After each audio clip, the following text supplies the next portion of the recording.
Welcome back to part two. We have a U.S. Army combat veteran with the 82nd Airborne Division, Paratrooper Damon Williams, joining us on a part two just because it was too important to not continue to go as we were really just getting started here with now his struggles that he has been facing with the VA when it comes to his pain from some jump injuries with his back and multiple surgeries, as well as as well as how he is dealing with his post-traumatic stress from all the years of combat deployments in Afghanistan, in Iraq. So, Damon, we bring you back now. Explain to me what it's like when you said, it's been 15 years, you've been kind of fighting with the VA, with your disability, with your back, with your pain, with your everything that you're trying to do. Like you're explaining in part one, that it almost sounded like you were trying to pull out your hip joint, with some traction there by adding a weight to it to try to, and I know how that feels too, because, I've had several back surgeries, and down there, your L4 and your L5, it's so connected to your hips. So my hips pop out of place all the time. I mean, that is a common thing. And I need somebody to yank on my leg, to pop that sucker out. Yeah. One, it feels like it's a huge, release, Instantly. and it takes off that compression of literally like feeling like it's bone on bone. But what explain the sacrifice? And this is what I want you to do. Look, you are a combat veteran, and there's so many of you guys that serve in combat, and you give everything. You lose good men and women. You see things that you can never unsee. And then you get home and you have to beg for care. You have to beg to be seen by a doctor. You have to beg for back treatments. You have to beg for physical therapy. What is that like? Tell me how that feels as a U.S. Army combat veteran who can't get some of the easiest things you would think would be an easy thing to do. It really isn't. No, it's to be honest with you, man, it's next to impossible. It is the most frustrating thing I've ever had to deal with. Dealing with the VA. I can't even downplay that enough. I don't know how many hours that have turned into that could be accumulated to days and months that I have spent on the phone, trying to there's times where 3 times I had my former mother-in-law with me once, I had my friend with me once, and then I was by myself once. Waited 8, 9, 10 months for an appointment, drive to Denver for that appointment, 15 minutes early like I'm supposed to be. I sit there from 9:45 for a 10 o'clock appointment until 4:15 when a doctor comes and tells me that I'm not going to get seen today, that I need to go home and reschedule. For what, another 8, 9, 10 months out? There's been times where I get 4 appointment reminders in one day on a Friday for a Monday appointment. I'm like, God damn already, right? 2 people call me. I get 2 automated text reminders. Okay, I'll be there. I don't miss my appointments. Show up Monday, no appointment for me. I got it in my phone. Everything I have, like my phone is my calendar. My phone is where all my appointments go. That's what I use. It was in there. I checked it when I got the appointment reminders on Friday, right? Somehow over the weekend, I don't have an appointment. So it's all sorts of stuff like that. It's incompetence from the bottom to the top. I don't even know, man. It's been the most frustrating thing I've ever had to deal with, trying to advocate for the basic, minimal health care that I feel like I honestly deserve, right? Like I got hurt jumping out of planes. It was all full service connected. I don't know why the VA fights me the way they do. I've had them even approve physical therapy. This is what happened last time. They approved an ungodly amount of physical therapy. Normally it's 12 to 15 visits. They approved 45 visits. I couldn't believe it. But then they expect you to use those 45 visits in the same amount of time that you have to use 12 or 15. So I got through about 16 visits, and I realized I had to contact them and ask them for an extension, right? They approved the extension. And then one visit into the extension, I start getting letters about 3 weeks later from Tri-West saying, we're not paying these physical therapy bills. And I'm like, what the hell's going on? So I called Dana, the lady who owns the Caring Hands Rehab. She's a saint, by the way. And I tell her, look, I got all these bills. They're not paying you. She's like, well, let me see what's going on. Well, come to find out, after they gave me the approval for an extension, the head physical therapist in the Springs, David Brazeau, who I've never met in my life, I've called, he avoids me. I leave messages, he doesn't call me back. I went up there and he sent somebody else to give me his business card, and he's never had a conversation with me. This man cancels my physical therapy right out from under me. No explanation, doesn't tell me, doesn't tell the Caring Hands Rehab. I'm just continuing to go for 6 more times until we find out what's going on. And then I feel guilty and bad that she's not getting paid for having seen me that many times. Since they have cut my physical therapy, because she knows, Dana, how I get when she can't do the muscle, like the ultrasound, the muscle stem combo, that type of stuff on me. But to this day, once a week, that lady will call me when she has a cancellation or time on a lunchtime. She will call me. Can you come in right now? I'm on my way. And she will adjust me and put my spine back in alignment, put my hips back in alignment, pull my leg out where I need it in 5 or 10 minutes, all because she knows what I go through with the VA. It's people like her that have helped me keep going, man. And I'm not like this. I mean, my shoulders have literally been 4 inches off, right? One arm hangs 3 inches lower than the other. And the VA thinks there's nothing wrong with me. Just do physical therapy at home.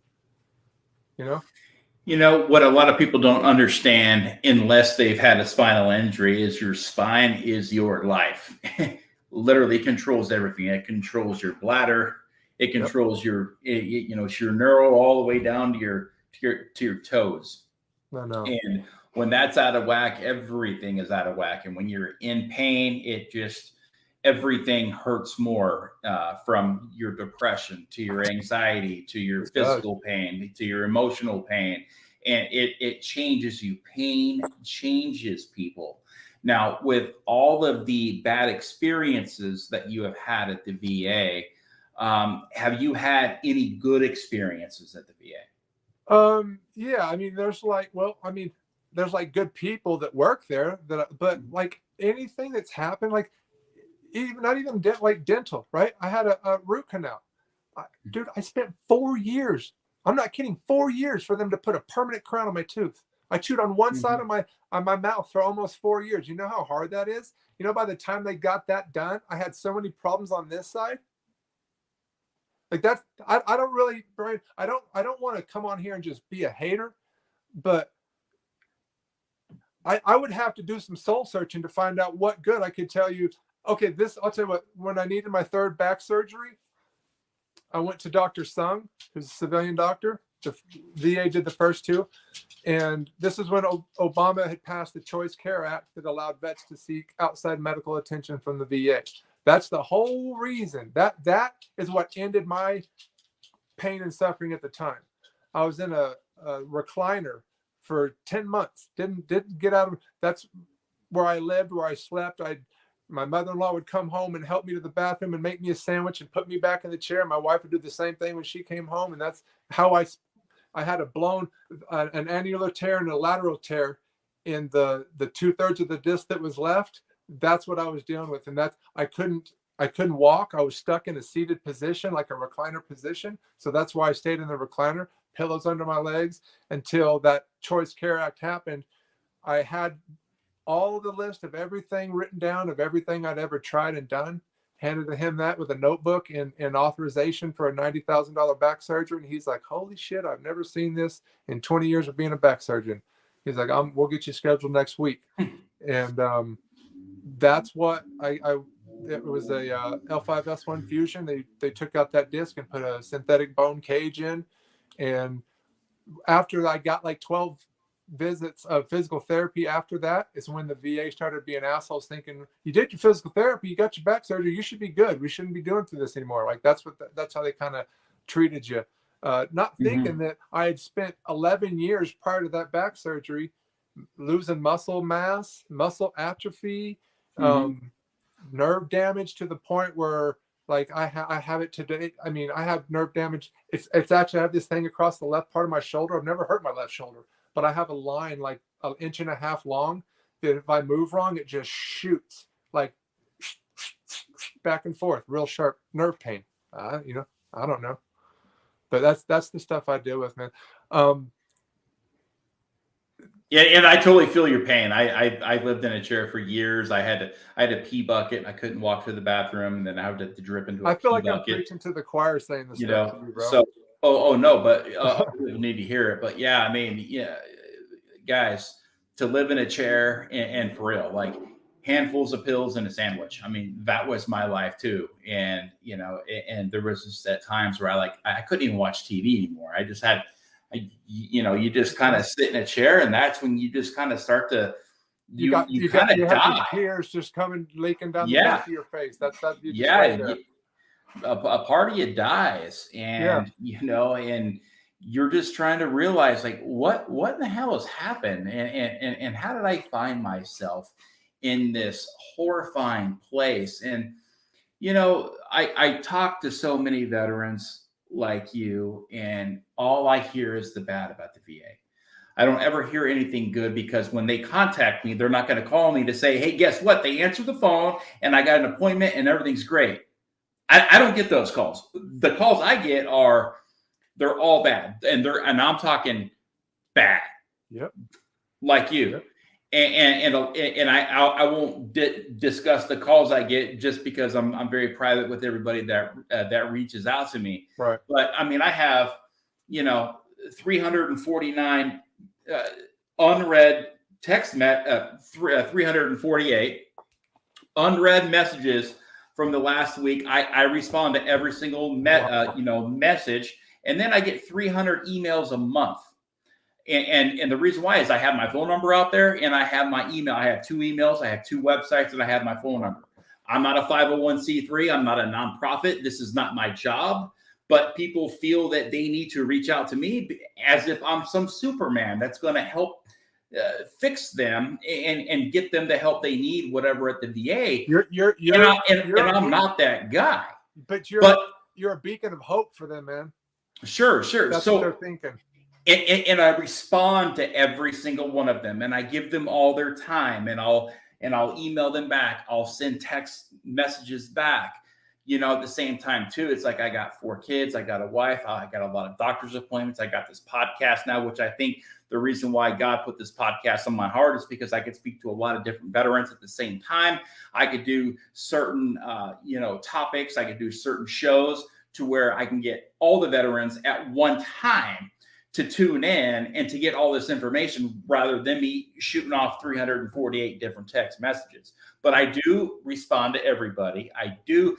And the thing is they look, they come to me for guidance and stuff. And it's like, again, it's like, I don't know what I can do. I don't know what I can, say. I mean, a lot of the times, again, it's just like, how is it this broken? How is the system this broken? And I know, man. I ask myself that. Like, I can't. Yeah, you can't literally make it up. It's broken so bad. So, like people say, hey, how do you write a bill? I have an idea. I want to change the VA, and I get that. I get that same question asked a million times already. And so I did a podcast the other day. How do you write a bill? I did like a 4-minute how-to tutorial on how to communicate, on how to not lose your bearing, show up. But that's the other thing too, is that veterans are trained killers, right? So when you join the military and you go through training, they don't teach you how to sew, and had a color rainbows. No. Well, maybe in the Marine Corps, the I was going to say that, but I had a sewing kit too. Yeah. But look, they put a rifle in your hand and they throw you some bullets and they say, take that hill. Yeah. And then when you get out, they don't train you on how to be a civilian. No. Again, they throw you out into this population, and now you are an at-risk and vulnerable population. And you said it yourself on road rage incidents, being angry, being pissed off at little things, and then saying, this isn't me. You've got that post-traumatic stress. You've got pills that are getting tossed your way. And now you don't know how to communicate with the folks at the VA. So what do? Folks lose their bearing. They say, I've had enough of this shit and I cannot take this stuff anymore. Yep. And a lot of the times, the sad things about what I hear is that there is so much veteran suicide out there that is actually not caused by the wounds of war, but caused by the ineptness of the VA not returning phone calls. 100%. And these veteran suicides are happening because the VA is not scheduling their appointments, or they are turning veterans away who need mental health. They're turning veterans away that are in severe pain. They feel like that they have to have their last straw. They go to the bottle, they drink, they get their mind, is wrapped up in a very dark place. They self-isolate, they get that pistol, they end it, and their pain is over. Yeah. And this is what I hear time and time and time again. I speak to parents. I speak to moms, dads. I speak to the loved ones, whether it's the wife of somebody that's done this, or the daughter, or a son, or an aunt, niece. I mean, I hear this stuff all the time, and it doesn't have to be this way. Again, it shouldn't be this way, man. And I've been there myself, Brian. Plenty of times where I've thought to myself, man, if I didn't have PTSD, the fucking VA would give me PTSD for what they put me through. It's insane. The thing that people don't get is like they think the VA is like it's just a really dysfunctional hospital, like it doesn't work, man. All they'll do is to help the veteran, if they want it, is they will send you whatever fucking prescription pills you pretty much whatever you want, right? They're not, if you need something beyond that, then you're looking at an uphill fight. That's just the way the VA is kind of structured, I guess. I really don't, like you said, it's so bad, man, that I've thought there's so many things they've put me through, right? They request that I go to mental health therapy down here because the majority of for some reason, I couldn't walk for years, but they have my disability rating as 70% PTSD, 30% back. I think that's always been flip-flopped, but they said, my doctor's like, you haven't done mental health anything for years, and you need to kind of probably create a paper trail in case they say you're not doing anything and try to take your disability. So I was through community care. I've been seeing a lady down here since 2019. I was seeing her for like 6 months, and then out of nowhere, they stopped paying her, right? I did everything on my end, new referral for a year, all this other stuff. It has been, they just within the last 3 or 4 months started paying this woman. It was over 2 years that she continued to see me, not getting paid. I would spend, that was the most I've ever spent on a phone advocating for mental health therapy, that my doctor tells me you need to do. And it was, I actually one morning I called at 8 o'clock in the morning. I had a 9 o'clock appointment. I always saw Lois at 9 o'clock. So I take I'm on hold, right? Got it on speakerphone. I show up at Lois's for my appointment. The timer on my phone has been waiting on hold for an hour. I go through the whole appointment with Lois. She's on the phone. She couldn't believe. She's like, I thought for sure by the time you left, they would answer. I'm leaving Lois's house. I'm still on hold. I get home. It's 10 o'clock. I have to go get my daughter at 11:30 from preschool. This is a year and a half ago. At 11:15, I'm leaving the house. I'm driving up the road. The phone disconnects. It just stops, right? Nobody ever, 3 hours, 15 minutes on hold, and nobody ever picked up. That wasn't, That has happened to me dozens and dozens and dozens of times, and so I got to the point where I started to just screenshot it. Yep. Just for like, so people could like, yeah, all right, you weren't on hold for 4 hours. I'm you weren't on videotaping hold myself. Yeah, it's like, no, guys, this happens. iPad. Yeah, I'm videotaping what's going on with my daughter's iPad to like prove the running timer. You know what I mean? Right, and you are right. If it gets to a certain point, it'll just say goodbye, and then it just drops. And then what? You're like, I just wasted 4 hours, and then the anger, right? There it is, bro. And then see, that's what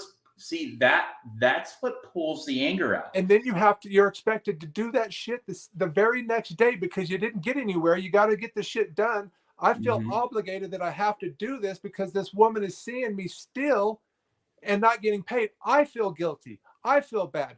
On top of the fucking anger that they're bestowing on me because they are just a dysfunctional entity. You know, they don't even answer the phones, man. Like even today, since COVID, you used to be able to call dental and they'd pick up, right? Today, since COVID has happened, and then they started bringing people back, I'll give you $100 if you can call the VA and have somebody pick up. Well, they don't answer their phones at a lot of the clinics. It goes right to voicemail. Not a single one. And then they'll have somebody sit down at 4:00 in the afternoon and spend 2 hours just writing down messages. And and again, this is why I have 348 missed text messages that I do respond to everybody, but it's hard because I get, Damon, and I know I've helped you a lot. Over the years, I get so much thrown at me that it literally causes my face to turn bright red and my heart starts to beat fast because it gives me anxiety going through all this because I feel as if I need to respond to everybody immediately. And then I get all of this information from all these different people and it's all bad. So I have to take all this in, put my mind in a place to where I can understand how they feel, put myself in their shoes, become emotionally attached to what they're telling me so I can provide them the best guidance and the best counsel that I possibly can, that it is so much for me to unpack at the end of the day, at the end of the night. I have to go on a walk and I have to gotta clear my mind and come back home to a family so you can be a husband and a father. And why? Because I've become the name and the face of VA policy. That sucks, bro. But why? Because I was thrown to the wolves. But it took somebody like me to get absolutely railroaded to stand up for the good of the country. And in my case, was a loophole. But now that I've done that and I've done it successfully, everybody thinks that I could be their hero in their own fight.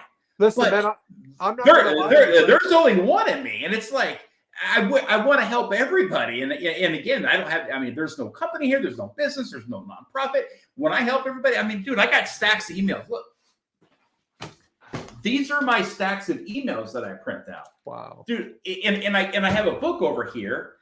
Because these stay on here because I have to highlight them all. I talk to everybody. I take notes.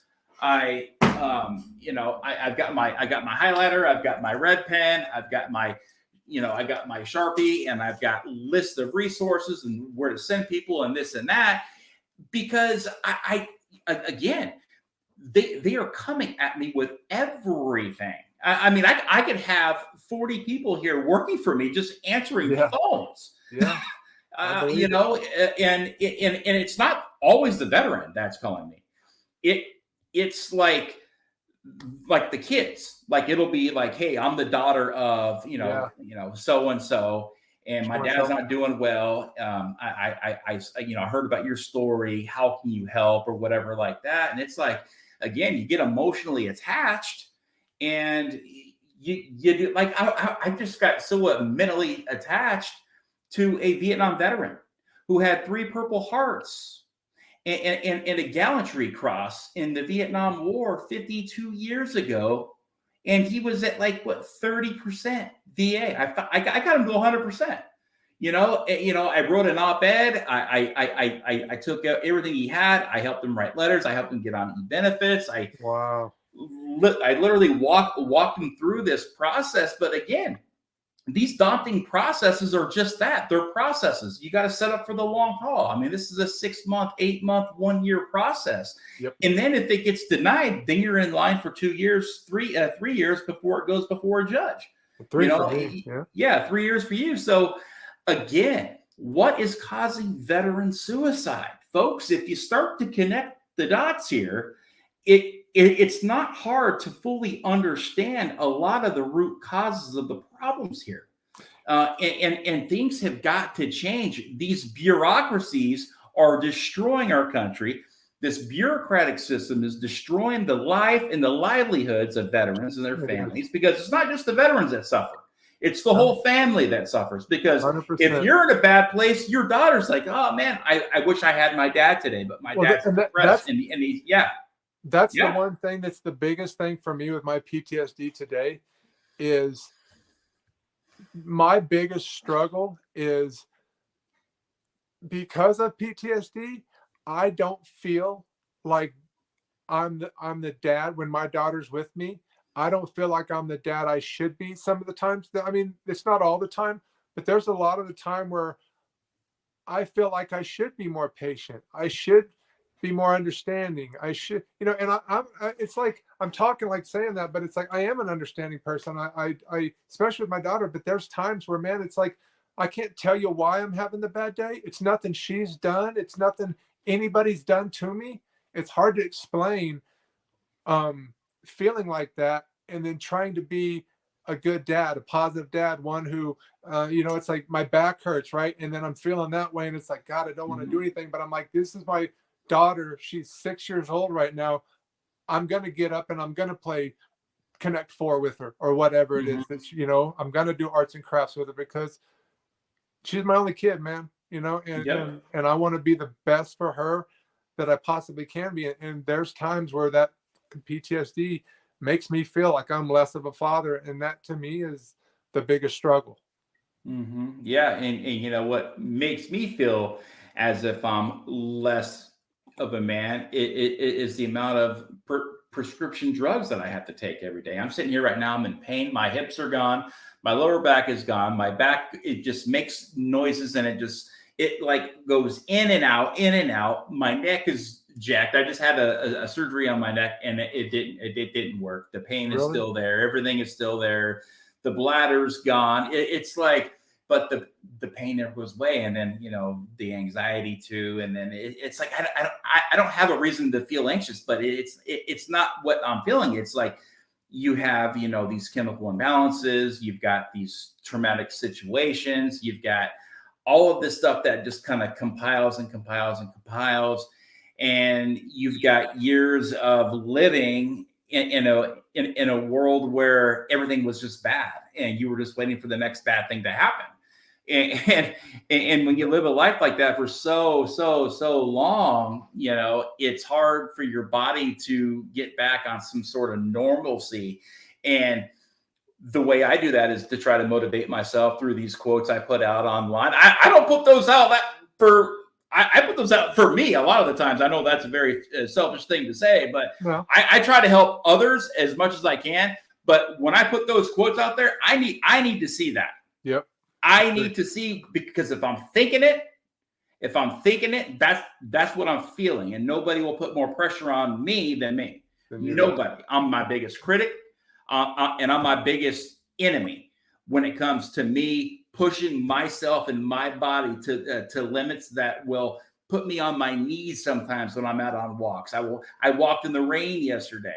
In thunderstorms, I will walk when I can't walk. I will freaking crawl if I have to down the damn sidewalk to get my steps in, because that's the pressure I put on myself, because I'm scared to death to go back to my chair where I lived for over 4 years when I piss in a fucking bucket because I couldn't walk to the bathroom, and it took me 45 minutes to empty my bladder because it's fucking paralyzed. Yeah, man. So I know what it's like to live life in a very bad state of mind and be in this dark place and have your livelihood stripped from you. And I know, like you too, You had your livelihood stripped from you. You were injured, and you can't get the help you need. You can't get the freaking help you need. In America, in the United States of America, I mean, God, tomorrow's election day, guys. Make your voice heard. Okay, Yep. Make your voice heard. There's 20.2 million American veterans in this country that struggle every single day, and it doesn't need to be this way. It doesn't need to be this way. Yeah, it shouldn't be this way. I mean, just now, dude, I've got lymph nodes. My neck swells up for years, right? 2 years. I had an MRI a while back. My doctor on the 4th of October, it was like a week before that. On the 4th of October, he put in a consult for ear, nose, and throat. He said, he gave me an email. Someone will call you from ear, nose, and throat and schedule you. Okay. I hadn't heard from anybody. I didn't know how long it had been. It just so happens on the 24th, I called to find out what's going on. This guy's like, yeah, I see here, Vogel put it in for on the 4th for a Dr. McConnell in ear, nose, and throat, but for him to approve it, and then he's supposed to give it to his schedulers, and they call me and schedule it. Well, Dr. McConnell, since he put it on the 4th, Dr. McConnell hadn't looked at it. A nurse went in on the 20th, put in a reminder for Dr. McConnell to approve this. That's what I've been told on the 24th. To this day, like they called me on Thursday to finally told me someone would call me Friday. So through community care, place up they originally tried to get me, they wanted me to drive to Denver to go to ear, nose, and throat. That's the consult they put in for Dr. McConnell. What is the purpose of community care? For veterans who don't live in a big city where a VA is, to use the resources in their community, right? So even though I'm community care eligible or qualified for it because of where I live, they want me to drive all the way up to Denver to see ear, nose, and throat. Well, I found that out. That's what that consult was. Well, I was like, you can just change it because the doctor hasn't even approved it anyway. It's been almost a month. So then Thursday they called me and said, the people will call you tomorrow. So then Friday, the people that are about a mile up the street called me, and I have an appointment in a week and a half to finally get what's been 2.5 years of swollen lymph nodes to the point it looks like I got a racquetball stuck in my neck. And, you know, another thing too that the VA does have that is good. And again, I am not anti-VA. I could, and I should be, and I should anybody. But I'm not, because I'm a forgivable type kind of guy, and I understand that people make mistakes. But you're sweet. But it is what it is, okay? And I had to forgive so I can move on and live. That's what it is, right there. A life of gratitude, and live a life to where I'm helping literally thousands of veterans over the last several 4 or 5 years go through their own struggles.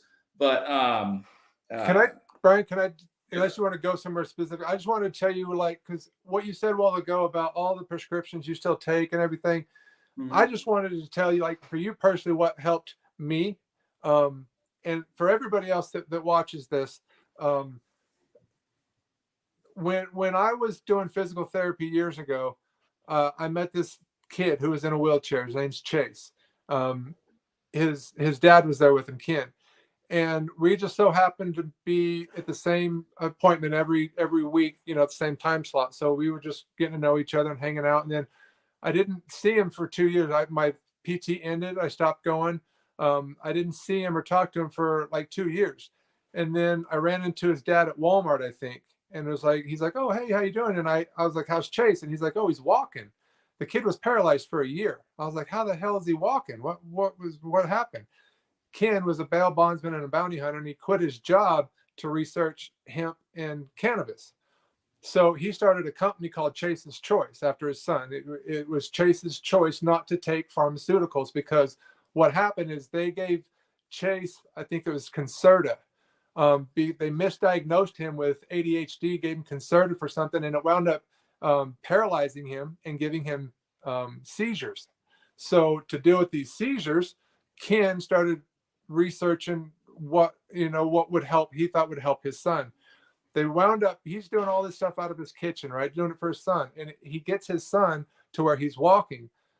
That was when Chase was 14. Today, Chase is 21.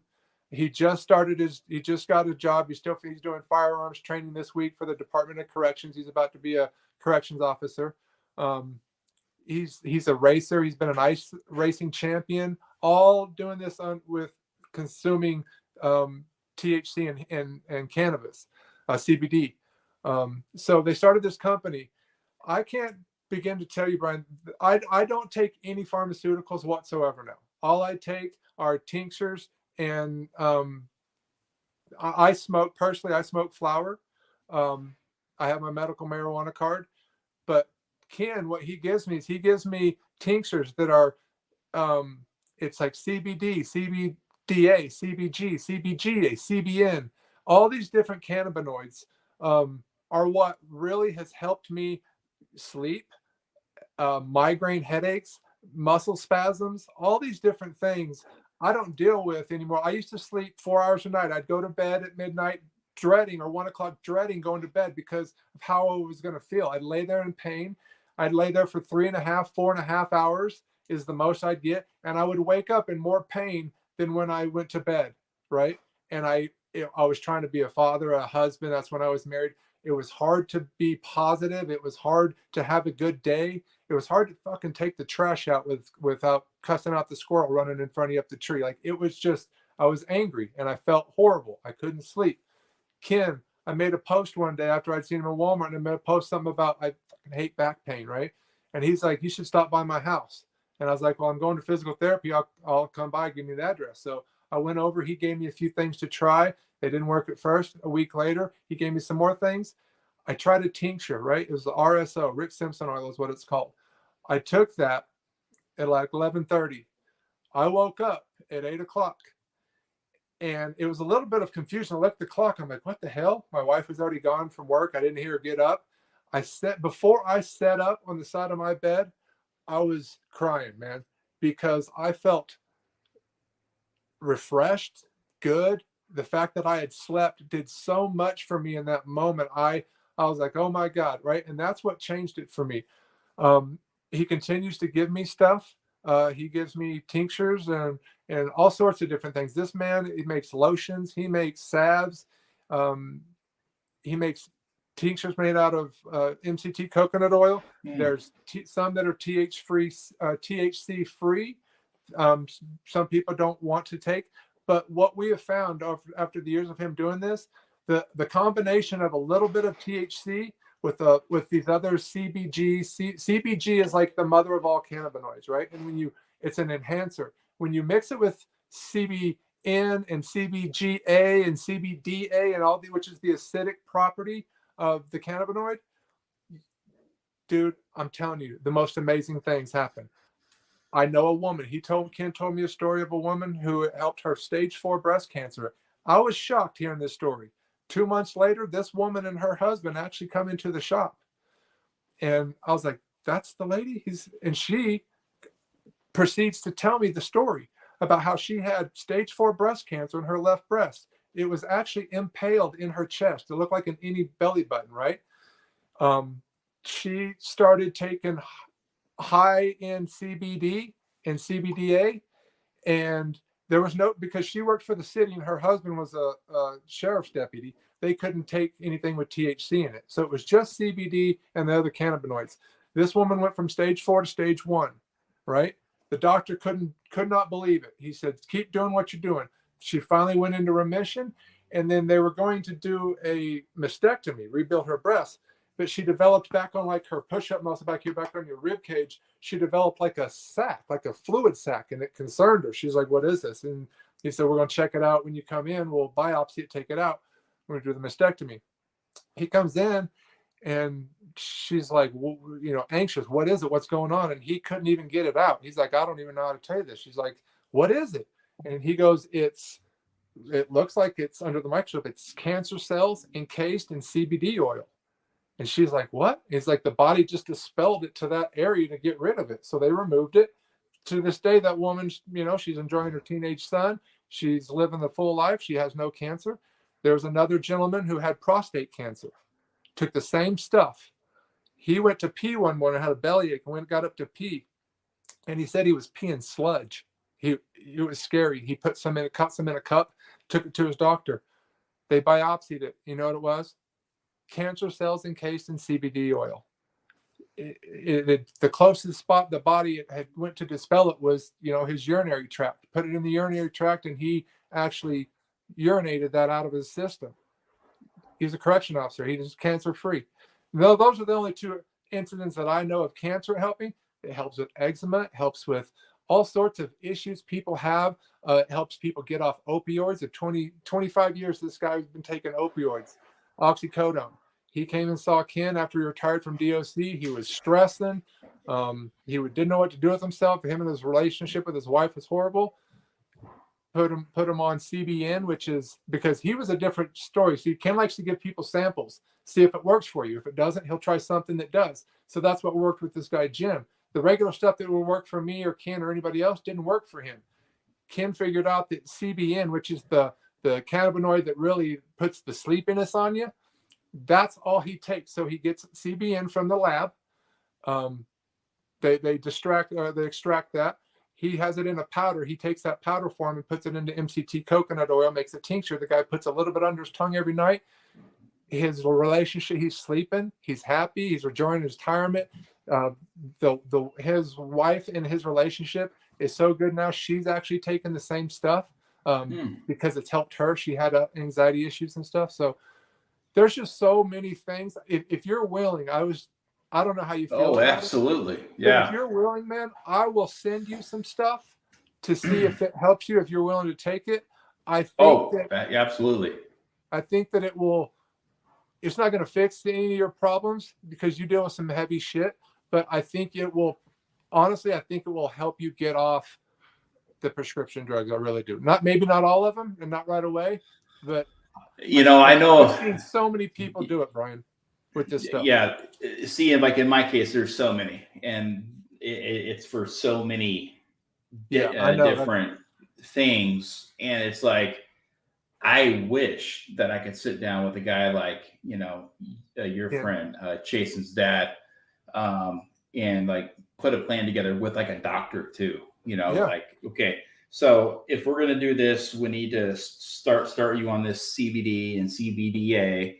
And then we're going to start backing off on these pills and then move forward, because it's going to take months and months to come off maybe even just one of my pills because of the adverse withdrawals and effects and all that other stuff that you go through when you're on prescriptions for such a long period of time. And in my case, I understand it's been 7 years, January, since I started taking handfuls of pills.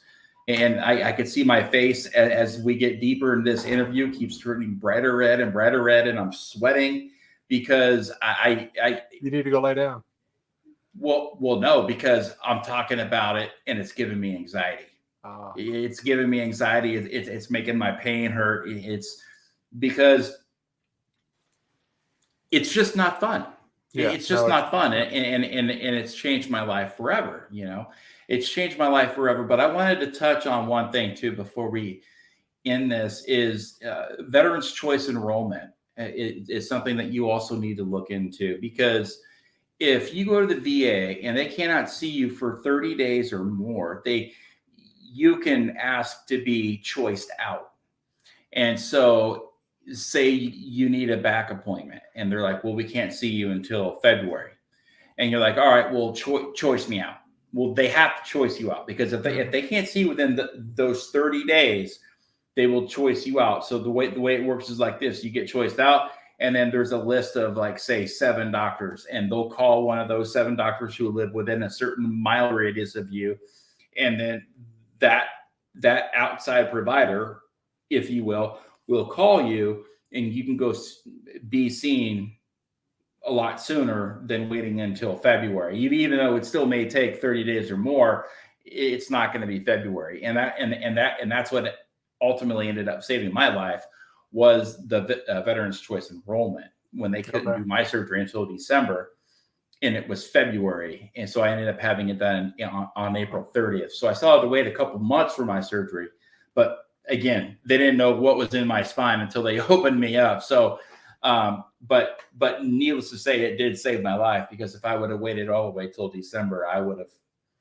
checked out long before then. But I definitely do want to learn more about this. When I lived in California, I started to study it, and I got some there, the CBDs and all that other stuff. And I started to, and nothing worked for me. Nothing helped. But then again, I'm going there. I've got some 20-year-olds saying, yeah, man, try this, try that. Exactly. And it's like, I need true, like, professionals. I need experts in their field to say, this is what you need. I don't need a 22-year-old, kid saying, oh yeah, man, try this and try. It's like, dude,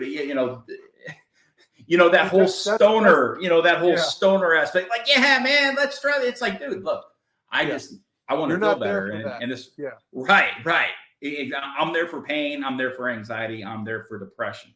I'm not there to go get, some flower to go out and get stoned with the boys. Right.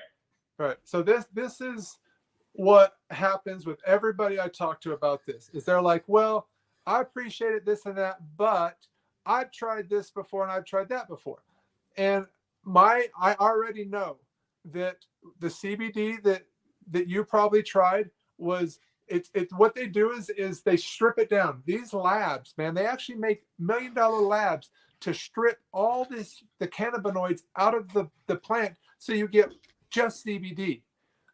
That is not what is going to help you. What's going to help you is the kitchen sink, right? All those cannabinoids together. The reason Ken gets such good results with so many, man, he ships this stuff all over the country to people.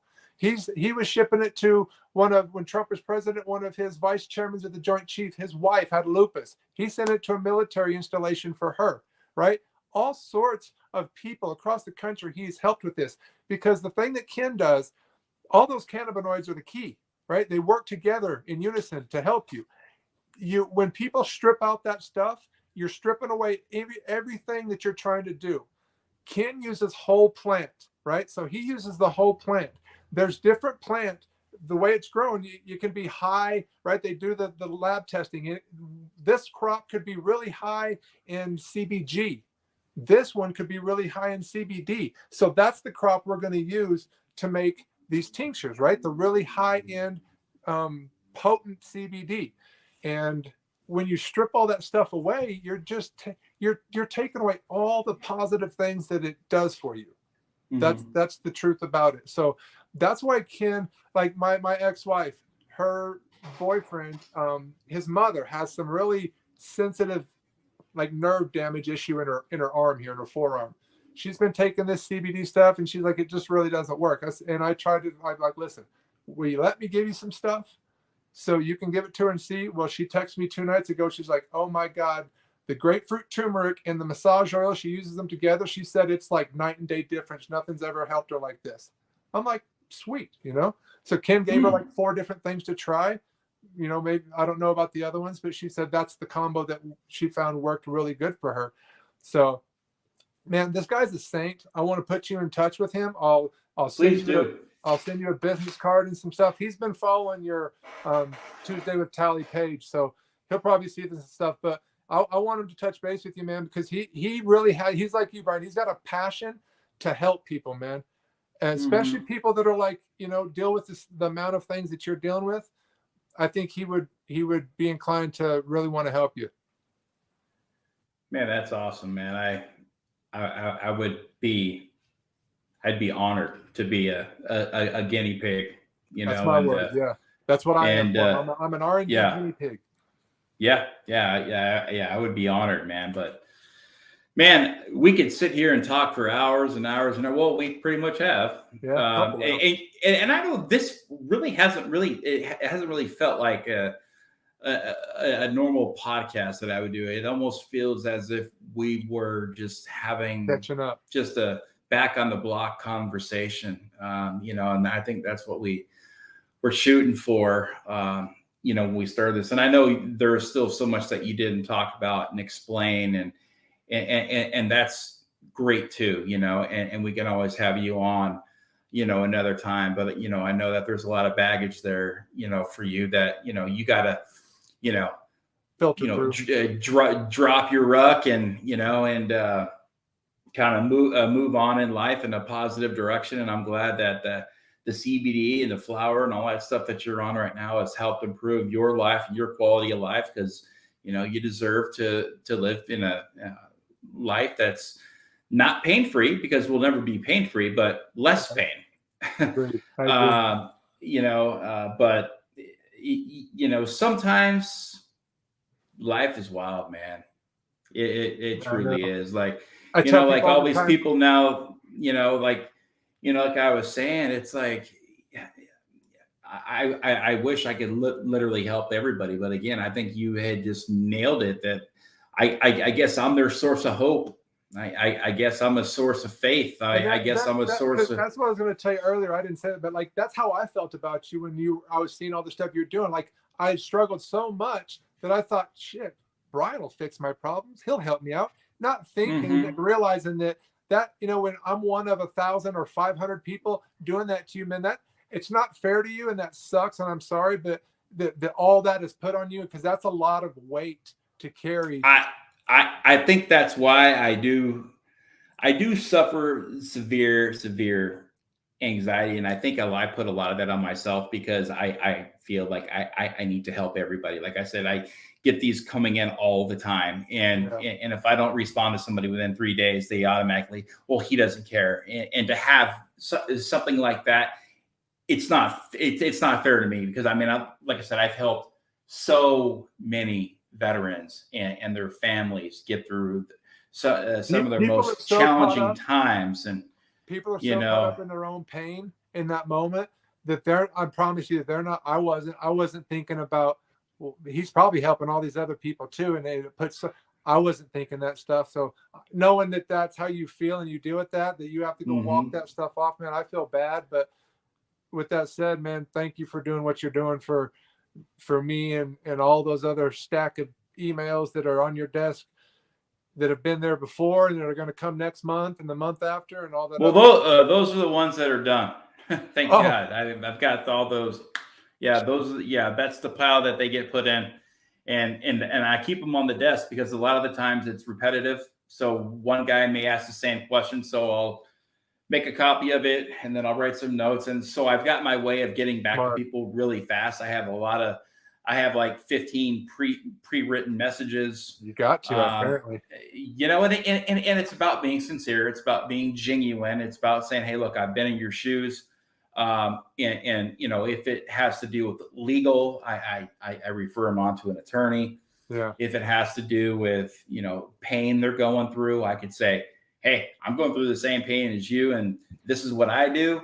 But nothing really helps me except for being happy, because when you're happy, pain is not as bad. But when you get up at a 5-6 and you go to bed at a 7-8, sometimes at 9, you got to double up on the meds, and and then you got to go out play catch with your son, because and you got to go take your daughter for a walk to the mailbox and this and that, and there's because you got one shot on this in life and all that, and you got to make sure that you're giving that adequate time and that effort to your loved ones. And then at the same time, I have a lot of pressure that's put on myself, and I haven't really talked about it a lot. And I think that's really been weighing on me so much. And I think that is the reason why I'm serious. God put this podcast on me, because I could talk about it, and I can hit a wide variety of people and help give them the tools that they need so they could do it on their own. Like, see, I had to do this on my own. Now, I created a team, but I still had to take that first step. I had to get out of my chair. I had to pick up a law book. I had to do all the hard things to get 1% better. I had to save myself. No one was going to come save me. So I'm a support system for thousands. I'm a support system, but I can't do the work for you. Yeah. I can help you. I can guide you. Yeah. I can be a light. Right. And I can motivate you and inspire you and encourage you and give you all that stuff. But really, at the end of the day, guys, you got to do the work. You got to put the work in. And so I started making these videos. Hey, Advocate 101, 4-minute video. Watch it, because if you watch it, you might learn something from it, and you'll be like, you know what? I needed to hear that. And that could be, you know, like probably 20 of those text messages. I'm just going to say, hey, watch this.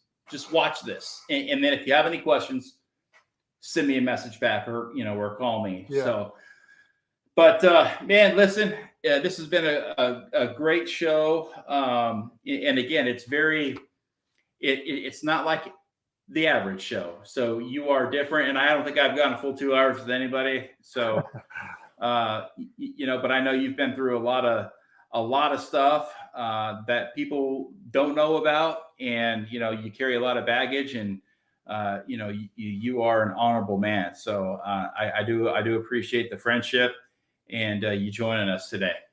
Brian, thank you, man, for everything, for the time you spent with me, for all your kind words. It was an honor to be here, and I thank you, man. I'll be in touch, and have a good day, buddy. You feel better. We sincerely appreciate everything you have done and continue to do for our great nation. Your service, sacrifice, and dedication is truly admirable.